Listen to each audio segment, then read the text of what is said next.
नए राष्ट्रपति के लिए आज मतदान हो रहा है। 4,800 निर्वाचित सांसद विधायक राष्ट्रपति के लिए मतदान कर रहे हैं। 15वें राष्ट्रपति के लिए एनडीए की ओर से द्रौपदी मुर्मू और विपक्ष की ओर से यशवंत सिन्हा चुनाव मैदान में हैं। ऐसे में द्रौपदी मुर्मू की जीत तय मानी जा रही है। यदि द्रौपदी मुर्मू की जीत होती है तो देश को पहली महिला आदिवासी राष्ट्रपति मिलने वाली है। भाजपा ने 21 जून को ही मुर्मू को प्रत्याशी बनाया था। तब एनडीए के खाते में 5,63,825 यानी कुल वोटों का 52% ही था। 24 विपक्षी दलों के साथ होने पर यशवंत सिन्हा के पास 4,80,778 यानी 44% वोट माने जा रहे हैं। ऐसे में वोटों का गणित सीधा सीधा द्रौपदी मुर्मू के पक्ष में जाता दिखाई दे रहा है। लेकिन बीते 27 दिनों में कई गैर एनडीए दल समर्थन में आने से मुर्मू को निर्णायक वोट मिल रहे हैं।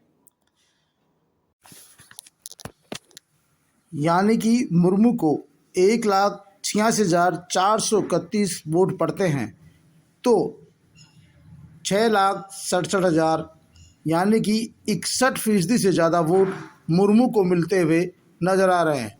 सिन्हा के वोट घटकर 4,19,000 रह गए हैं। जीत के लिए 5,40,065 वोटों की दरकार है।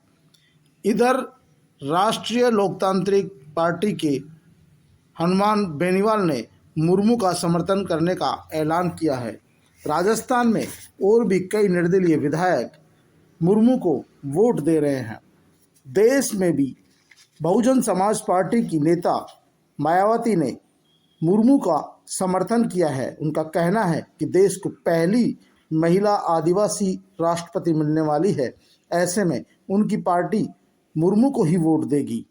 इसी तरह सपा में भी टूट-फूट हुई है। झारखंड मुक्ति मोर्चा जो पहले कहीं न कहीं यशवंत सिन्हा के समर्थन में था, लेकिन जब द्रौपदी मुर्मू का नाम सामने आया तो आदिवासी के नाम पर झारखंड मुक्ति मोर्चा ने भी पहली बार इस बात का ऐलान किया कि वो द्रौपदी मुर्मू के साथ है। ऐसे में समाजवादी पार्टी के कई घटक दलों ने भी द्रौपदी मुर्मू का समर्थन किया।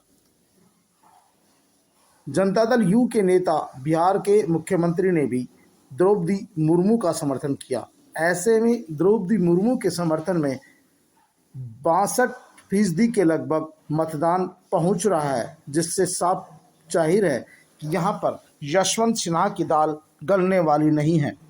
हालांकि यशवंत सिन्हा को कांग्रेस पार्टी, राष्ट्रवादी कांग्रेस पार्टी और ममता बनर्जी सहित करीब 24 दलों ने चुनाव मैदान में उतारा है।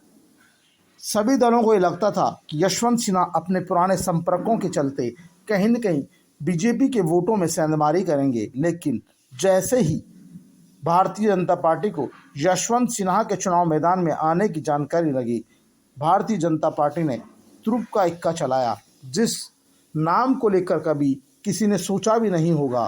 पूर्व में राज्यपाल रही द्रौपदी मुर्मू को राष्ट्रपति पद का उम्मीदवार बनाकर सभी को चौंका दिया और विपक्षी दलों की तमाम रणनीति धरी की धरी रह गई। आपको बता दें कि द्रौपदी मुर्मू झारखंड की पहली आदिवासी राज्यपाल भी रही है। यही कारण है कि झारखंड मुक्ति मोर्चा जो पहले कहीं न कहीं विपक्षी पार्टियों के साथ खड़ा हुआ था, जैसे ही द्रौपदी मुर्मू का नाम आया, उन्होंने आदिवासी के नाम पर सबसे पहले द्रौपदी मुर्मू का समर्थन किया। बहुजन समाज पार्टी ने भी साफ तौर पर कहा कि वे पहली महिला आदिवासी राष्ट्रपति बनाने के लिए मतदान करेंगे और सभी बहुजन समाज पार्टी के विधायक और सांसद द्रौपदी मुर्मू को समर्थन देंगे, वोट करेंगे। उनका भी साफ कहना था कि पहली बार किसी पार्टी ने आदिवासी महिला को राष्ट्रपति पद की उम्मीदवार बनाया है। इसी तरह बहुत सारे राजनीतिक दलों के नेताओं ने भी साफ तौर पर कहीं न कहीं आदिवासी होने के नाते द्रौपदी मुर्मू का समर्थन किया है। यशवंत सिन्हा पूर्व में केंद्रीय मंत्री रह चुके हैं। उन्हें उम्मीद थी कि भारतीय जनता पार्टी से उनके लंबे समय तक संपर्क रहे हैं, नेताओं से दोस्ती रही है, कहीं न कहीं इस दोस्ती का फ़ायदा मिल सकता है और इन चुनाव में कहीं भी उनको इसका फ़ायदा मिलता हुआ नज़र नहीं आ रहा। आज मतदान है और मतदान से पहले ही पिक्चर पूरी साफ हो चुकी है, यानी हमारे देश में अब जो आने वाली राष्ट्रपति है वो पहली आदिवासी महिला राष्ट्रपति होगी।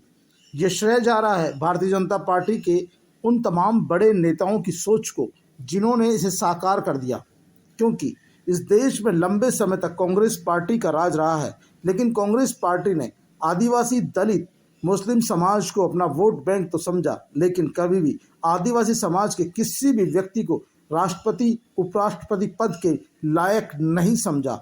वो सिर्फ वोटों का दोहन करती रही और ऐसे में भारतीय जनता पार्टी ने, क्योंकि जिस तरह से आदिवासी समाज में, दलित समाज में भाजपा के खिलाफ नाराजगी बढ़ रही थी, इसी बीच उन्होंने द्रौपदी मुर्मू को राष्ट्रपति पद का उम्मीदवार बनाकर तुरुप का इक्का चला दिया।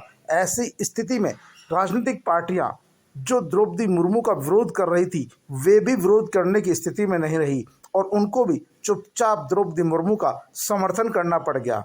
वे भी लोग द्रौपदी मुर्मू के साथ खड़े हो गए।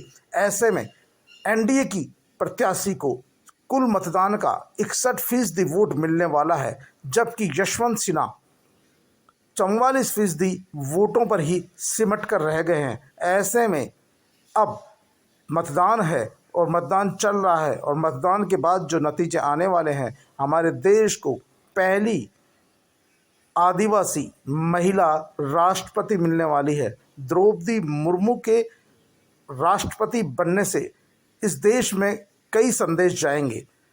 सबसे बड़ा संदेश कि इस देश में कोई भी व्यक्ति